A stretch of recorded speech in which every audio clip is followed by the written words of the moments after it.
Acá estamos. ¿Cómo estás, Hola, Gustavo? Ricardo. Un gusto, como siempre. ¿Qué tal? ¿Cómo va? Che, ¿Cómo está pasando? disculpame, te escuchaba que me decías a ver cuándo se conecta y yo te estaba escuchando y estaba conectado, pero por ahí no se veía. Claro, Decime, bueno, eh, me veo un poco oscuro ahora, antes yo me veía bien, ¿cómo se ve? se ve bien. Ah, bueno, mejor. Naturalmente Igual no que soy muy lindo igual. no podemos pretender un servicio de peluquería en estos momentos porque la actividad privada está absolutamente parada. Así que Ah, nos ya te vemos diste como... cuenta te Sí, acá diste estamos. cuenta que estoy atrasado, ¿no?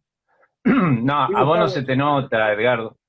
yo al introducir este conversatorio decía que en estas instancias de una pandemia global, si nosotros miramos la televisión, las noticias internacionales o los amigos que están en el extranjero, evidentemente la noticia es única, que todo el mundo está en cuarentena, salvo algunos países que están flexibilizando.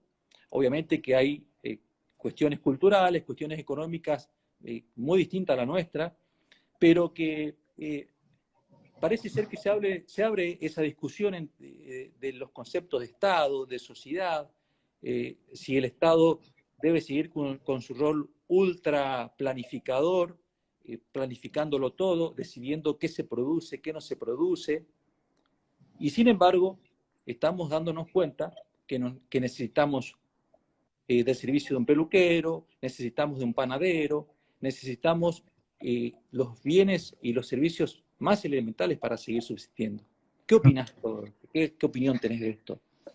Sí, mira, primero me tomo 10 segundos para felicitarlos a ustedes, como siempre, que son un grupo genial, muy trabajador, muy comprometido con los valores de la sociedad libre, y la verdad que todo este ciclo, aprovechando estas circunstancias un poco desgraciadas, es realmente un lujo. No porque esté yo hoy acá, yo vendría a ser la excepción, pero quiero felicitarlos y agradecerte, Edgardo, un gusto realmente para mí. Mira, yo cuando me invitaron y propuse esa especie de título, pregunta, ¿no? Si el Estado nos puede cuidar. Bueno, la tomé por una especie de debates que hubo en Twitter, ¿no? Donde uno ponían ese hashtag que decía, te cuida el Estado, no el mercado. Y bueno, se me ocurrió a partir de ahí la pregunta. Pero claro, Sí. es un poco más amplio el tema, ¿no? Yo, si me permitís, me parece que por ahí vale la pena salir un poquitito del aturdimiento que a pesar de que estamos encerrados, si uno agarra los medios de comunicación, la televisión, la radio, es todo el tiempo lo mismo, y tratar de reflexionar un poco, que estamos hablando básicamente, más allá de esta coyuntura, de un servicio, de una necesidad que todos tenemos, que son los servicios de salud.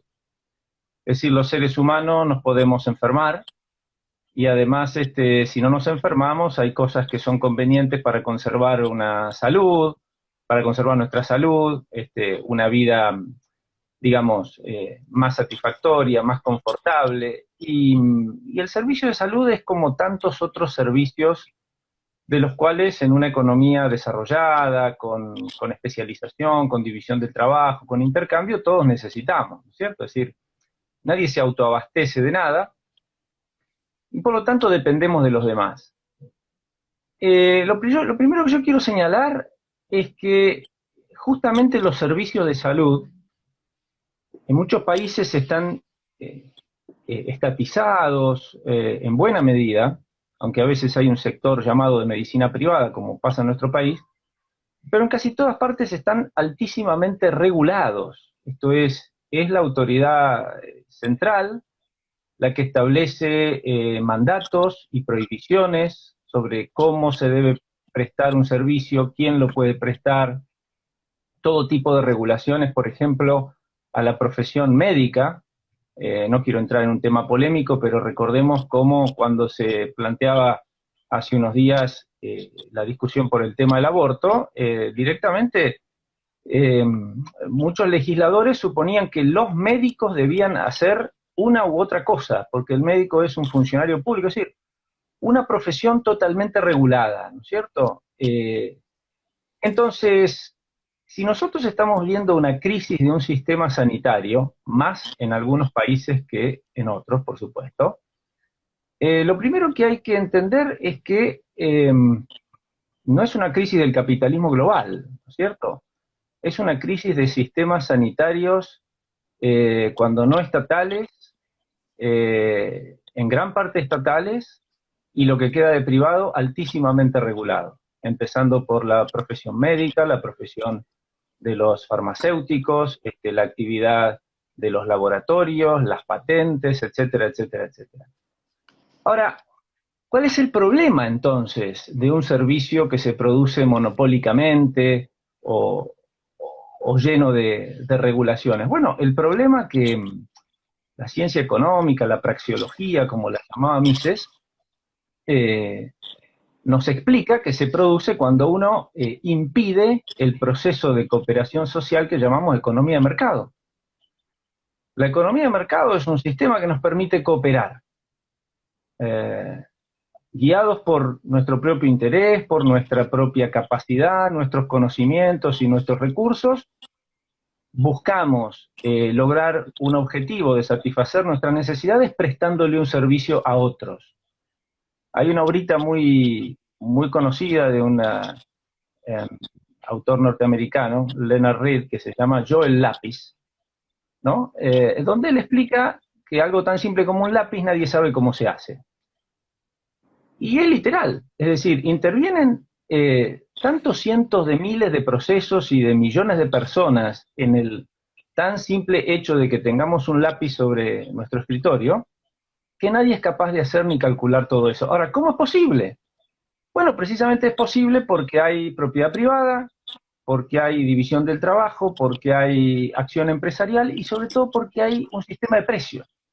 Los precios permiten coordinar las acciones de millones de seres humanos que no se conocen para lograr un objetivo que de otra manera sería imposible. Con el sistema de salud pasa igual.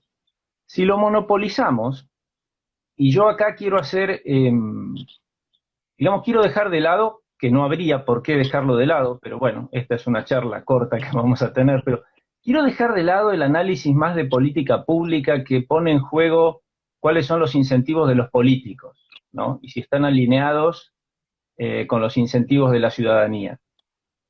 Ya nos explicó Buchanan y Tullock que ahí hay que poner un ojo y no se puede suponer ingenuamente que porque alguien diga yo soy el gobierno, su interés como gobernante y como político está necesariamente alineado con el interés de la ciudadanía. Pero dejemos eso de lado, supongamos que sí está alineado. El tema, y ahí viene la pregunta de la charlita del título que le puse a esta charla o a esta conversación. ¿Puede hacerlo? ¿Tiene un órgano monopólico central el conocimiento suficiente para prestar de modo adecuado un servicio, en este caso un servicio de salud? Alguien me puede decir, bueno, hay salud, la medicina además progresa, etcétera, etcétera. Bueno, sí, por supuesto que hay. En los sistemas más socialistas que se han experimentado durante el siglo XX, había cosas. Mucha gente vivía, mucha gente moría también, mucha gente vivía y vivía miserablemente, etcétera, etcétera. El problema es todo lo que nos estamos perdiendo, o sea, todo el conocimiento y la creatividad humana que nos estamos perdiendo en el sector de la sanidad, de la salud, simplemente porque el Estado obliga a determinadas cosas y prohíbe determinadas otras. Controla, regula, monopoliza. Es bien sabido que es imposible que un órgano central cuente con todo el conocimiento necesario para coordinar las acciones y las necesidades que tienen millones de personas. Entonces, estamos viendo una crisis sanitaria por una epidemia, pandemia, virus, como uno lo quiera llamar, pero lo que está fallando, ojo, no es el capitalismo global. En todo caso, lo que está colapsando, reitero, en algunos países más que en otros, es precisamente el sistema sanitario, que ya venía mal, no solamente en Argentina, ¿no es cierto? Críticas al sistema sanitario, de las esperas, del mal servicio, etcétera, hay incluso en países desarrollados. Por ejemplo, en Estados Unidos se suele criticar que la salud es muy cara. Bueno, claro, si la salud se deja al mercado, termina siendo carísima y nadie la va a poder pagar. Y la gente se olvida que hay muchas regulaciones que que hacen precisamente que ese servicio sea tal vez mucho más caro de lo que podría ser en un mercado libre de salud. Yo no quiero hablar de cosas que no conozco, pero creo que los principios aplican acá, ¿no es cierto? En general, cuando hay monopolio, cuando hay regulación, cuando hay lobbies sectoriales.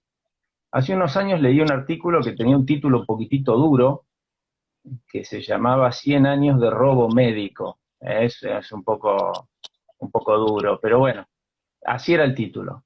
Y el tipo explicaba que los 100 años eran los 100 años de la creación de la American Medical Association, ¿no? O sea, era la Asociación Americana de Médicos. Y él decía, lo dejo para que lo investiguen los que les interesa el tema, y él decía que uno de los motivos fundacionales de la Asociación Médica Americana fue sencillamente restringir la competencia, que se cierren escuelas de medicina para que no hubiera tantos médicos. Y así, habiendo menos médicos, podrían cobrar muchísimo más. En fin, el tema es muy complejo, por supuesto. Yo no es que puedo decir, bueno, conozco al detalle el sistema médico americano, pero no me extraña que un interés sectorial logre una regulación en beneficio propio, en perjuicio del público. Pero lo que resulta de eso no podemos endilgárselo al mercado, ¿verdad? Es decir, ahí estamos en presencia de un típico caso, por ejemplo, de regulación que beneficia a un sector y perjudica a otro. Entonces la pregunta esta de si el Estado nos puede cuidar es análoga a cualquier otra pregunta. ¿Puede el Estado educarnos? ¿Puede el Estado fabricarnos ropa o calzado? Bueno, es siempre el mismo problema en el fondo de la gestión central de una economía. Que sabemos que en lugar de poder, esta es la paradoja o el carácter antiintuitivo del análisis económico, en lugar de lograr orden, porque se maneja todo centralizadamente, lo que se produce es una gran desorganización y descoordinación social. Sobran cosas que nadie quiere, faltan cosas que la gente necesita desesperadamente, precisamente porque se impide la coordinación social que hace posible el proceso de mercado. Entonces, lo que quería decir fundamentalmente, en primer lugar, hay muchos otros temas, es que la sanidad es un servicio y es una necesidad que tenemos, que no hay ninguna razón para arrebatarla y quitarla del proceso de cooperación social que llamamos economía de mercado. No sé si quedó más o menos... Claro, sí, quedó claro. Ahora, concretamente, estamos escuchando en esta situación de pandemia que estamos viviendo a nivel planetario, sí, que el Estado argentino se está atribuyendo medidas como la de confiscar una empresa para producir, para hacer respiradores. Esto, siguiendo tu lineamiento de la escuela austríaca, ¿esto está impidiendo señales para que el inversor pueda abastecer y satisfacer esa demanda creciente que hoy por hoy está ligado netamente a resguardar la vida de los argentinos?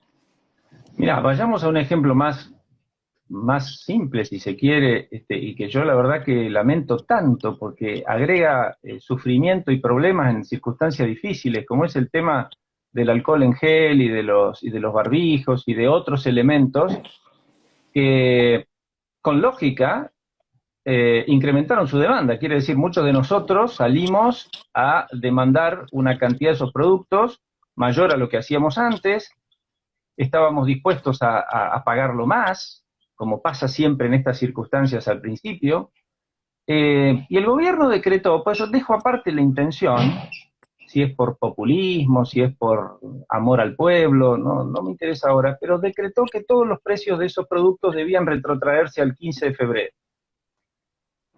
¿Qué es lo que iba a pasar? Bueno, lo que pasa siempre que se pone un precio máximo y sobre todo en una emergencia, que los productos que necesitamos con urgencia no están.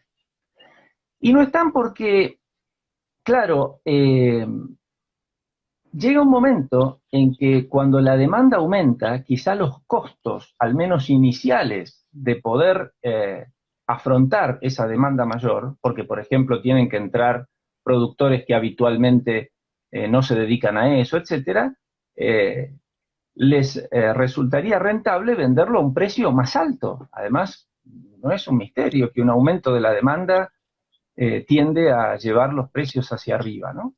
Entonces, claro, la gente o mucha gente se enoja y se están abusando porque me quisieron vender una botellita de alcohol en gel a no sé cuánto, y el gobierno sale y congela el precio. ¿Cuál es el resultado? Que el precio del alcohol en gel está barato, pero hasta el día de hoy yo no conseguí nunca más, ¿no? Y barbijos ni hablar. Entonces yo vivo acá en la ciudad de Buenos Aires, en el barrio de Almagro, salgo poco porque piense yo lo que piense de estas medidas, me comporto como un ciudadano ejemplar, digamos. Pero cuando salgo pregunto, ¿no? Digo, miren chicos, por las dudas, en una farmacia o en el supermercado, no, señor, me dicen, no hay nada, ni siquiera para nosotros. Y es verdad, veo, por ejemplo, a chicos atendiendo en supermercados y demás, no. Hay un barbijo que lo tiene uno, vaya uno a saber por qué, los demás no. Es decir, no tenemos. Entonces, alguien me decía ayer, bueno, pero la gente le da más bronca que haya y que esté caro y no que no haya. Yo sinceramente no lo sé, me parece una lógica un poquitito extraña. A ver, ¿cómo tiende a funcionar un proceso de organización social libre, espontáneo, como es el proceso de mercado del cual participamos todos nosotros? Nosotros mismos que empezamos a demandar más, digamos, alcohol en gel, bueno, empezamos a demandar menos de otra cosa, qué sé yo, menos entradas al cine o lo que fuera. Entonces es lógico que algunas industrias tengan menos demanda y deban bajar su producción y otras deban incrementarlas. Y por eso tal vez, aunque sea doloroso y difícil, hay que hacer reducciones de personal en un lugar y quizá incrementos de personal en otro. Imaginemos una sociedad libre, sin tantas trabas de tipo laboral, burocrático, etcétera. Sería mucho más fácil que nos acomodemos. Habría hoy más gente trabajando en la industria textil de los barbijos y del alcohol en gel y de todo lo que hay alrededor, y satisfaciendo una demanda creciente, que no lo está. Entonces, y con los respiradores y lo demás, claro, hay gente que tiene el miedo por ahí y la falta de análisis crítico desde el punto de vista económico, lleva quizá a mucha gente a quedarse más tranquila si el gobierno dice ya tenemos controlado el tema, no sé, de los respiradores. Y no se dan cuenta, ¿no? Que, a ver, está muy bien y todos alentamos que en estas emergencias aflore el sentimiento solidario. Hay mucha gente haciendo voluntariado, mucha gente donando tiempo, dinero, cosas para ayudar en esta emergencia. Eso está excelente. Lo que no es tan excelente es contraponer el lucro con el bien común. Entonces, en una emergencia hay que alentar el espíritu solidario, que en buena medida más o menos todos tenemos, pero en una emergencia hay que dejar funcionar el sistema de precios, la economía de mercado, sobre todo ahí entender que el lucro no está reñido con el bien común. A ver, todos nosotros comemos, nos vestimos, habitamos en una casa, viajamos porque hay gente haciendo negocios. Hay gente haciendo negocios poniendo una fábrica de fideos, una fábrica de pantalones, poniendo un taller mecánico. Vivimos gracias a los negocios que hacen los demás. Entonces, si nosotros no entendemos que el afán de lucro bien entendido, cuando es el resultado de un servicio prestado a otro, es indispensable para la civilización, pasan estas cosas. Entonces, atacamos al que tiene una rentabilidad porque nos parece que se está robando algo. Y la verdad que nos quedamos sin el servicio que nos prestaría. Pero pasa una y otra vez a lo largo de los siglos, se ve que es una cosa difícil de entender, ¿no? Cómo el lucro no está reñido con el servicio, al contrario. Por otra parte, el lucro, la ganancia, es la señal que tiene el productor de que está haciendo algo que se necesita. Uno no puede matar esa señal, porque entonces nos dedicamos a producir lo que no se necesita, o no producimos lo que se necesita porque alguien decidió que la ganancia que yo iba a tener no la tenga, porque me fijó un precio al cual a mí no me conviene producir. Y fíjate que esto es totalmente, digamos, totalmente aparte de la intención con la cual se haga. Yo puedo admitir que el que decreta un precio máximo y va contra el, comillas, afán de lucro del fabricante de barbijos o de lo que sea que se considere producto esencial, tiene la mejor intención. Y lo que quiere es que los pobres accedan a los productos, los que no podrían pagar los precios más altos. Lo cual es el resultado, una y otra vez, que no hay productos, que no hay bienes y que no hay servicios. Entonces la lección que deberíamos esforzarnos por aprender en estas circunstancias es que toda interferencia en un proceso de mercado, también cuando se trata de las cosas, impide el flujo de conocimiento, bloquea la creatividad empresarial, nos impide aprender. A ver, el tema polémico este de la cuarentena, ¿cierto? Todos estamos de acuerdo que no se puede hacer cuarentena 2 años. Y si el virus sigue 2 años, ¿y cuál es la respuesta? Bueno, vamos a tener que aprender a convivir con el virus. Entonces, todos están pensando que sí se puede hacer una cuarentena de 2 semanas o de 1 mes. A ver, yo no estoy discutiendo que hay que cuidarse, y por ahí cuidarse para mucha gente es quedarse en su casa. Y salir con barbijo, y no sé cuántas cosas más. Pero resulta que ni siquiera eso es posible para todo el mundo, ¿no es cierto? Porque los supermercados están abiertos, las farmacias también, ni hablar de los agentes de salud, los policías, el ejército, etcétera, etcétera. Ok. O sea, acá hay una entidad central que decidió quién sale y quién no sale. ¿Cuál es el problema?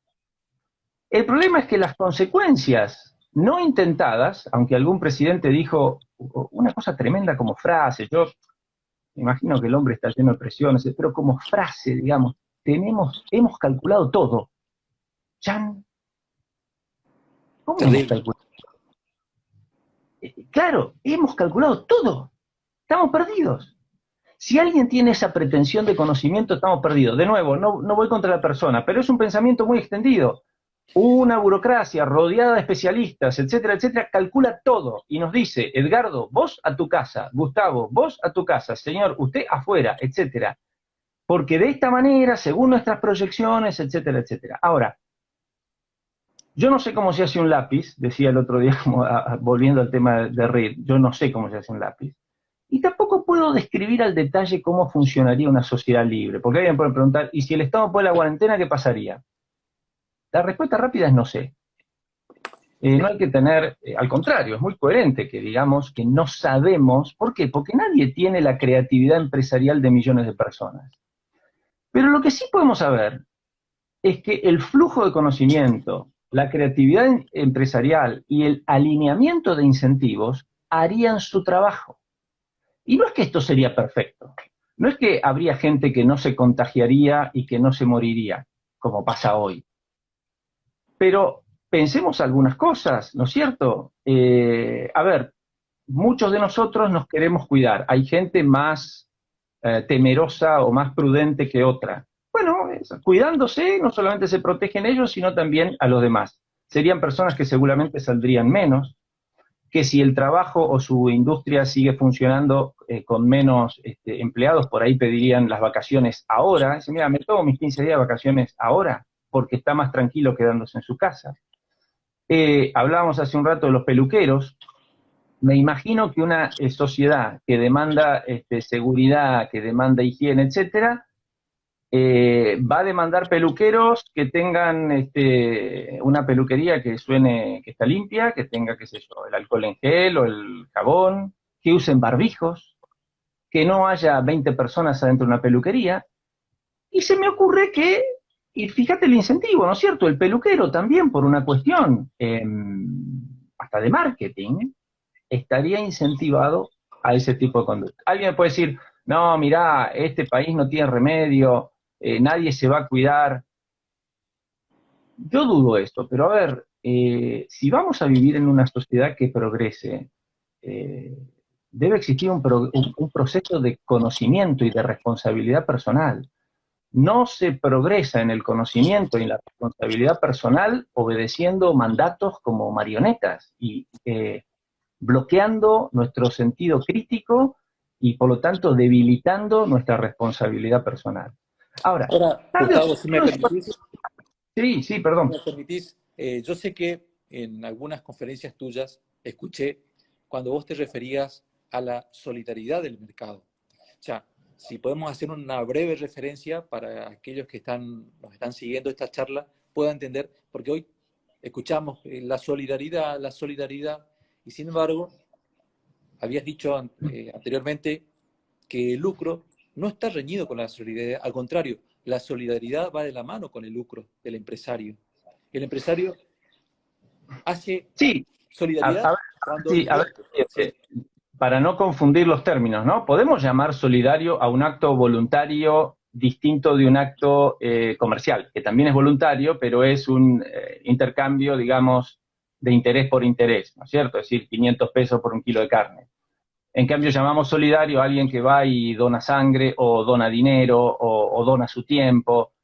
Es decir, la solidaridad como virtud personal. Ahora, también, si uno... la solidaridad es, desde ese punto de vista, sobre todo cuando se trata de compartir bienes materiales, es mucho más factible en una sociedad productiva y próspera, ¿cierto? Porque tenemos con qué ser solidarios.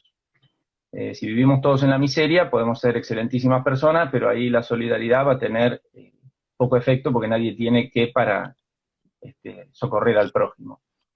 Pero cuando yo me refiero, bueno, veo que tenés buena memoria y que me prestaste atención a una charlita que di ahí hace mucho tiempo sobre la solidaridad del mercado. Yo no quiero decir que un empresario, un trabajador cualquiera, va a hacer su trabajo por solidaridad, en el sentido de ir a hacer voluntariado o donar cosas. Sino que lo que quise decir ahí es que el mercado es un sistema como sistema solidario. ¿Por qué? Porque en el proceso de mercado, donde todos interactuamos de acuerdo a nuestro conocimiento, nuestros recursos, nuestra iniciativa y buscando nuestro legítimo interés personal, el resultado termina siendo beneficioso para todos. O sea, esta es una idea bastante vieja y creo que muchas veces se olvida, ¿no es cierto? Es decir, es un intercambio comercial común, es un sistema de beneficios mutuos. Entonces, un sistema, por ejemplo, hay sistemas que no son solidarios. Si existiera la esclavitud, eso no sería solidario, ¿no es cierto? Porque ahí hay uno abusándose y apropiándose del fruto de trabajo del otro. El robo no es una interacción solidaria, porque yo me apodero de algo en contra de la voluntad de su legítimo. Pero en cambio el proceso de mercado como proceso es solidario en el sentido de que es un proceso que termina redundando en beneficio de todos los participantes, incluso de los que incurren en pérdida, porque dicen, bueno, pero yo me fundí. Pero a esa persona que se fundió y que no estamos exentos, porque no somos perfectos, es decir, creíamos que este bien o este servicio iba a tener salida y nos equivocamos. Y sí, hay que aprender y hacer otra cosa, es decir, la gente no lo demandó. De todas maneras, nos conviene permanecer dentro de este sistema de cooperación social y buscar otro trabajo o intentar otra alternativa. No nos conviene ni aislarnos, ni que alguien, digamos, organice la economía por mandato coactivo desde arriba. En ese sentido, el mercado es un sistema solidario, hay que dejarlo funcionar. En una verdadera economía de mercado, donde no hay privilegios, donde no hay acomodos, donde no hay regulaciones hechas a medida de los lobbies, hay que alegrarse por el que le va bien. Hice todas estas advertencias porque a veces en un país como el nuestro, con tanto lobby, tanto capitalismo de amigos, tanta regulación, tanta prebenda y tanto privilegio, el que le va bien, sí, muchas veces es a expensa de los demás. En una verdadera economía de mercado libre, el que le va bien, que a alguien le vaya bien, es la otra cara de que mucha gente se está beneficiando con los productos, con los servicios que esa persona ofrece. Hay que alegrarse por eso. Por eso, bueno, claramente la economía de mercado requiere ciertas virtudes, y ciertamente renunciar al resentimiento y a la envidia, porque por ahí nosotros no somos tan buenos. A mí, desde el punto de vista económico, no es que me vaya tan bien, no me quejo, pero tranquilamente podría ser resentido por gente que tiene bastante más que yo, ¿no? Y me molesta cuando eso es fruto de una economía llena de trabas, prebendas y privilegios. No que me moleste personalmente, sino que entiendo que esa es una cara cuya contracara es que otras personas están peor. Pero por eso es tan importante liberar la economía. Gustavo, últimamente se están escuchando voces como que los efectos de esta pandemia te están demostrando que el mercado solo no funciona, o una frase textual que ahora me viene a la memoria, de que el mercado no construye hospitales. Me parece que es una lógica absolutamente, o una ignorancia supina acerca de lo que es el mercado, ¿no? Porque, ¿qué opinás? Bueno, por supuesto, es decir, lo que decíamos antes, el mercado no construye hospitales. Claro, hay que ver en qué contexto se desarrolla el sistema de salud. Cuando los gobiernos o los estados monopolizan un servicio, es muy difícil para el sector privado hacerlo, entre otras cosas porque los servicios se ofrecen de modo gratuito. Claro, no es gratuito al momento de usar el servicio, uno no paga, pero ya sabemos que las cosas gratis son de las más caras que hay, precisamente porque se financian con impuestos, son administradas por personas que no se juegan su propio patrimonio, que si gastan más o menos, no ven afectada su situación personal, es decir, estamos en una situación de administración de bienes ajenos, ¿no es cierto? Entonces, los incentivos no están bien puestos ahí. Ahora, yo recuerdo al profesor Carlos Rodríguez Brown cuando alguna vez le decía, pero ¿cómo? ¿Cómo va a ser va a estar la sanidad en manos privadas? ¿Quién atendería a ese pobre chico que vive en el medio de la montaña, alejado de la ciudad? Y entonces él decía, pero justamente en esos lugares es donde los hospitales públicos no están, sino en el centro de Madrid, porque él viene a ser argentino, pero vive allá. En España. Ahora, es curioso esto de que el mercado no construye hospitales, porque en un país como el nuestro, donde el Estado construye hospitales, donde la salud pública es gratuita, se proclama como un derecho para todo el mundo, y al menos formalmente lo es. Todos nosotros tenemos derecho a ir a un hospital y tener la cobertura de salud que necesitemos para cualquier problema de salud que tengamos. Como eso en la práctica funciona bastante mal, resulta que efectivamente gente del sector privado construye sanatorios. Y además hay empresas que ofrecen servicios de medicina prepaga, que dicho sea de paso son bastante caros. Y la gente que puede lo paga, teniendo la posibilidad de contar con salud gratuita.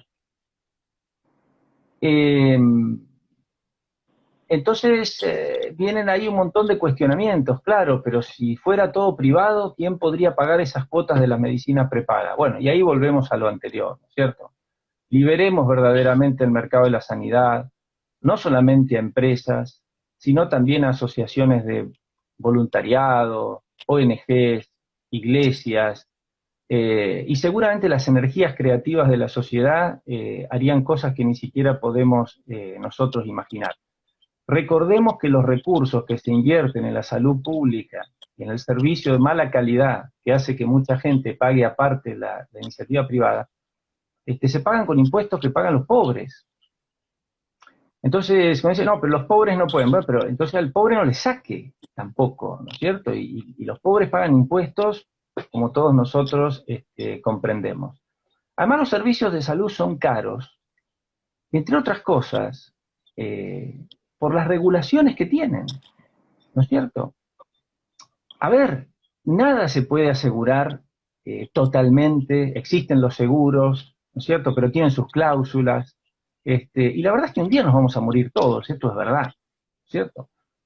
Ahora, regular el sistema de salud y ponerle encima costo sobre costo, que por ahí ni siquiera los afiliados tenemos la posibilidad de rechazar. Por ejemplo, yo no puedo optar por un plan que no cubra determinadas cosas, porque están en el programa médico obligatorio, porque alguien hace lobby, machaca y qué sé yo, y hay que ponerlo así, ¿no?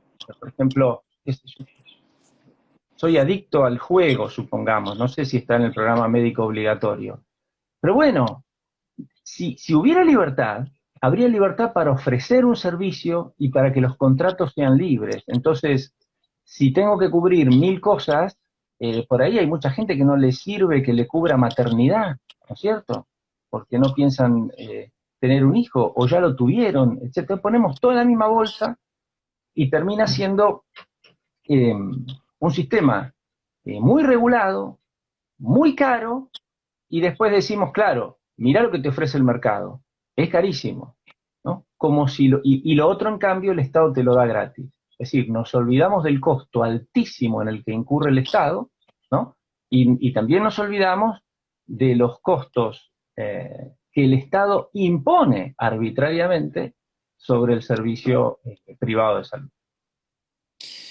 Pero Ahora, el sector privado sí construye sanatorios sí, seguramente que o clínicas. el Estado detrae recursos del sector privado para construir los hospitales, hospitales de mala calidad. Pero no queda más remedio. Cualquier cosa que hace el Estado la hace a partir de los aportes que hace el sector productivo. No queda más remedio. Esto obviamente, incluidos los hospitales, las escuelas y todo lo demás. El punto es si esos recursos están bien asignados, de acuerdo a las preferencias de los consumidores. Y la respuesta, aunque estemos hablando de un político santo, la respuesta es no. ¿Por qué? Porque es un sistema que se impone monopólicamente y no responde a la demanda genuina. No es una oferta o sea, se impide el proceso de mercado, Así ¿no es es. cierto? Entonces, cuando el servicio es gratuito, se sobreutiliza, aunque no sea gratuito, como ya explicamos, y por lo tanto se producen un montón de descoordinaciones y problemas. Pero claro, para esto hay que tener una teoría que nos permita comprender la acción humana y la interacción humana. Si no, enseguida, fíjate qué curioso, ¿no? Anda mal el sistema público de salud y decimos, bueno, menos mal que está el Estado. Curiosísimo, pero es lo que hay. Ahora, volviendo a la coyuntura, ayer, anoche escuchamos el discurso presidencial de prórroga de esta cuarentena, pero nada se dice acerca de que creo que es legítimo, digamos, todos estamos legitimando, estamos convencidos de que tenemos que guardarnos por un tiempo para evitar digamos, una situación sanitaria aguda. Ahora, el Estado se está olvidando, evidentemente, del sector privado, que es el sector que aporta al sostenimiento del propio Estado. O no se dan cuenta y están persuadidos de este Estado ultra planificador, tal vez como una tentación que lleva a todo gobernante que asume en el poder, al poder, y sin embargo vemos que una cosa no puede excluir a la otra, o sea, la cuestión sanitaria no puede excluir a la cuestión económica, porque es lo que sustenta a la sociedad va a requerir dentro de una semana la peluquería, dentro de una semana va a necesitar seguramente ropas, va a necesitar productos que se dejaron de producir. La oferta se va a contraer. ¿Qué va a pasar, Gustavo? Mirá, es muy peligroso para mí todo esto, ¿no? Por eso que te digo, decir, las consecuencias no deseadas, no conocidas y no sospechadas de este tipo de medidas son incalculables, literalmente. Frente a alguien que dice hemos calculado todo, yo digo son incalculables, ¿no es cierto? Es decir, hay economistas que ya están estimando cuánto va a caer el PBI, y leí por ahí cifras espeluznantes de cuánta gente va a perder su trabajo, no la semana que viene, pero este golpe después tiene consecuencias también en el mediano plazo. No sé, que ni siquiera podemos imaginar, ¿no es cierto? Yo el otro día decía, por ejemplo, a ver, una pavada de alguien que no es ni médico, ni mucho menos, ¿no? Pero siempre nos han dicho que en nuestro sistema de defensas de nuestro organismo influye mucho el estado emocional, ¿no es cierto? Es decir, que si una persona está deprimida, triste, o tiene pensamientos negativos, o piensa que se va a morir, bueno, todas esas cosas, el estrés, la angustia, influyen, ¿no es cierto? Entonces, yo no digo que nadie lo esté buscando, pero claro, este asunto de encerrar a la gente, a los mayores también, incluso por el bien de ellos, pero tantos que viven solos, ¿verdad? Y de alguna manera poder salir, o no mayores. Es decir, esto puede estar afectando a mucha gente que se va a enfermar. Quién sabe si se agarra el coronavirus, se va a morir porque su sistema inmunológico está debilitado, y va a engrosar la estadística de los muertos por el coronavirus. ¿Cierto? Perdón por mi incursión en el casi curanderismo. Pero ¿cuántas veces un médico nos ha dicho, che, ¿qué pasa? Que te hace los análisis, que yo, ¿por qué me agarran tal cosa, dolor de garganta? Y bueno, debe ser el estrés. Bueno, entonces, quiere decir que estas cosas emocionales pueden influir. Alguien me puede decir, bueno, mira, aguantate un poquito la tristeza, pero si nos morimos todos, a ver, ese parece a veces ser el planteo, ¿no? Entonces las consecuencias son incalculables, no solamente económicas. Aunque las económicas también, porque además vamos a suponer que esta sea una epidemia gravísima, incluso mucho más grave de lo que están diciendo los más alarmistas de todo. De nuevo, y que dure 2 años, vamos a tener que aprender, los que sobrevivamos, que no sabemos quiénes vamos a ser, a convivir con esto. Y hay que readaptar el sistema productivo, va a haber que producir muchísimas más cosas de protección contra virus, de lo que se hace hoy, etcétera, etcétera. Y hoy lo único que estamos haciendo es parando todo, impidiéndole incluso al que se tiene que reconvertir, al que ya sospecha, che, me parece que mi negocio no va más. Qué sé yo, alguien puede decir, mirá, salas de cine, y me parece que el mundo va a la mitad de lo que hay. Entonces, ese hombre hoy no está pudiendo hacer nada, ni reacomodarse, sus empleados tampoco. De nuevo, se impide el proceso de aprendizaje y de organización espontánea de la sociedad, utilizando el conocimiento disponible, local, la creatividad, la iniciativa empresarial, y con el argumento de lograr un objetivo, se generan males incalculables, que si alguien me pregunta cuáles son, puedo decir algunas cosas, pero la verdad que no quiero ser incoherente, y muchos de ellos no lo sé. Es decir, Bastiat, el economista francés que escribió hace más de 150 años, una de sus obras se llama Lo que se ve y lo que no se ve, ¿no? Entonces, nosotros podemos ver cuántos días hicimos de cuarentena, cuántos contagiados hubo, cuántos muertos o lo que fuera. Lo que no se ve, no solamente es alguna cosa que se puede calcular, la economía que va a caer y los trabajos que se pierden, sino todo lo que hubieran producido la creatividad humana en un contexto de libertad, incluso para enfrentar una epidemia. Esto lo estamos impidiendo. De nuevo, en una sociedad libre e informada, por ahí mucha más gente estaría en su casa, no se trata de criticar la medida individual, sino justamente la imposición global, ¿cierto? Que necesariamente no puede hacerse en base al conocimiento de todo, porque ese conocimiento no lo tiene nadie. Como conclusión, Gustavo, al parecer el Estado argentino va por anular lo que es la iniciativa privada.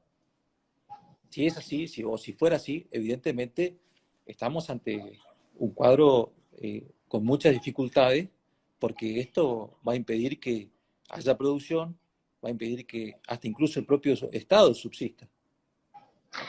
Sí, yo espero que no. Ahí comparto algunos temores que muchos amigos tienen. Dice, esto, che, puede ser un camino de ida, porque ciertamente uno ve, a ver, haciendo abstracción de las circunstancias, son medidas de un Estado totalitario, Pero lo preocupante es que con el apoyo de mucha gente, digo haciendo abstracción de las circunstancias. Ahora, traigo las circunstancias y está el miedo, está la salud, etcétera, entonces podemos sospechar que esto pueda ser transitorio. Yo digo, bueno, ojalá.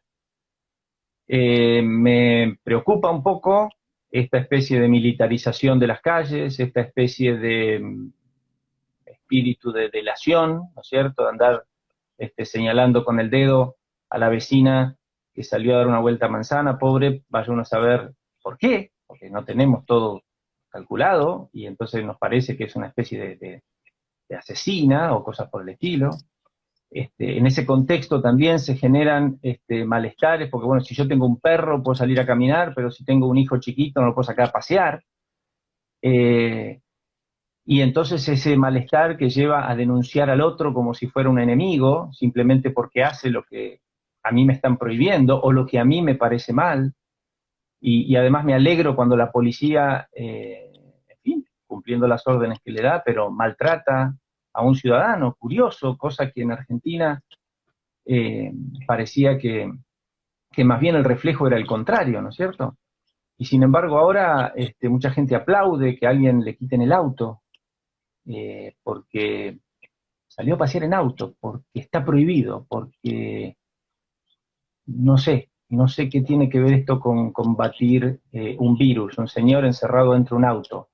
Pero bueno, no quiero entrar mucho en la coyuntura, que Claro, siempre es complicada, yo pero quiero sí agregar quiero esto. mostrar que los principios de la acción humana son siempre estos, y el intervencionismo Claro. solamente crea situaciones de pandemia, desorganización social, no organización social. Estamos enfrentando un tema complejo para el cual ninguno tiene toda la respuesta. Por eso es importante que haya libertad para que uno ponga en juego su conocimiento, otro el otro, y podamos ir aprendiendo unos de otros, y no que nos equivoquemos todos juntos porque obedecemos como, comillas, buenos ciudadanos las órdenes emanadas del organismo central. Mira, yo te agrego esto, hoy mirando un poco la televisión, haciendo reportajes en un programa de la tarde, la gente en su mayoría estaban de acuerdo con las medidas de Alberto Fernández y, digamos, como si fuera el mesiánico que viene a resolver toda la cuestión. Ahora, ¿no parece esto una tentación a perpetuarse?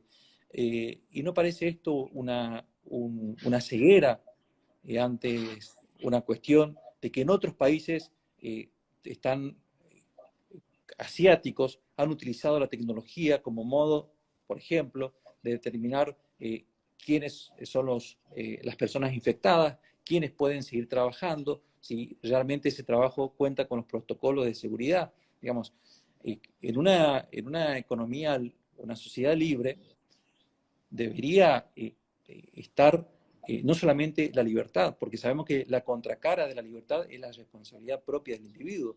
El Estado como que Sí, si sí. fuera que quiere abolir esa responsabilidad en el sentido de que yo te voy a garantizar, yo te voy digamos, a garantizar tu vida, tu plato de comida, hasta donde se pueda.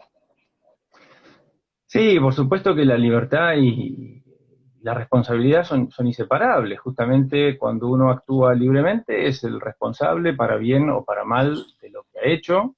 Eh, sí, hay experiencias distintas en los distintos países. Yo, la verdad que no me animo desde el punto de vista epidemiológico a decir si, como dice un médico coreano que escuché, que es fundamental utilizar máscaras y barbijos, y otros acá escuchamos que nos dicen, no, bueno, eso no es tan importante. Si bueno, en fin, si hacen como en Suecia, que parece que todavía están abiertos los bares, por supuesto que con menos gente, o como en Japón, que recibieron el día de la primavera en los parques. La verdad que yo no sé si eso es imprudente, es mejor para detener el virus. Tampoco sé por qué se muere tanta gente en Italia, ¿no es cierto? Es decir, acá si entramos en el tema estrictamente médico, del cual me confieso absolutamente ignorante, lo único que me llama la atención es cuánta gente que yo no sabía que eran virólogos y epidemiólogos, ¿no es cierto? Y que tienen conocimientos, saben por qué se mueren en Italia y en España y en New York y qué sé yo. tienen las respuestas para todo, ¿no? Y nosotros sabemos que ahí ya entramos, por ejemplo, en la epistemología, donde hay seguramente conjeturas e hipótesis alternativas. Por lo tanto, es muy importante, de nuevo, dejar la sociedad abierta, la comunidad científica, los médicos y todos los involucrados y los ciudadanos, para enfrentar un problema complejo, asumiendo riesgos, actuando libre y responsablemente. La vida conlleva riesgos. Las personas que nosotros, que están haciendo posible que sigamos viviendo, aunque sea de modo precario, porque tenemos comida, se supone que están asumiendo mucho más riesgos que nosotros. Y lo hacen. Entonces digo, sí, hay un tema acá, que uno no madura como persona y una sociedad no crece si sus ciudadanos no crecen en responsabilidad, en la voluntad por ejercer su sentido crítico, por pensar por sí mismos, por respetar al prójimo, por desarrollar otras virtudes que tienen en cuenta la dignidad del otro. Y no que porque yo tengo una idea de la cual estoy muy seguro, hay que imponerle a todo el mundo lo que pienso yo. Y el que no piensa así es un peligro, ¿no? El otro día también leí una nota muy buena de José Venegas que se titulaba "Dudar es contagiar". Pucha, estamos perdidos, ¿no? Nadie sabe todo. ¿Cómo dudar es contagiar?